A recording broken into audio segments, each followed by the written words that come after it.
Hi friends, welcome to knowledge garden channel. आज आम मैंने डिस्कसन करवा ओडिशार बहुमुखी नदीबंध योजना। नदीबंध योजना क्यों क्यों जिले में? हीराकुद नदीबंध योजना होची जिला संबलपुर, सेहीपरि बालीबेला जिला मलकानगिरी, इंद्रावती जिला नवरंगपुर, रेंगाली जिला अनुगुल, अपर कोलाब जिला नवरंगपुर, भीमकुंड जिला केन्दुझर, कानपुर जिला केन्दुझर, आनंदपुर जिला केन्दुझर, कंसबाहाल जिला सुंदरगढ़, छाड़ाबंध जिला हूँ सुंदरगढ़, सुवर्णरेखा जिला बालेश्वर, ऋषिकुल्या जिला गंजाम, लोअलिंद्र जिला कलाहांडी, लोअर सुकतेल जिला बलांगीर, बुढ़ा बुढ़ियाणी जिला नयगढ़। एबे आम डिस्कसन करबा ओडिशार नदी और ह्रद।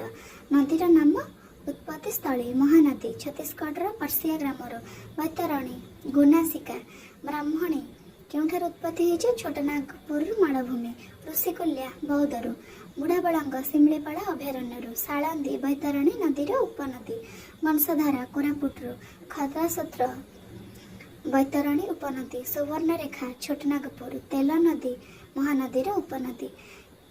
धन्यवाद। भिडियोटी जदि आपण मानक भल लगी थाए ताहले like share and subscribe my channel.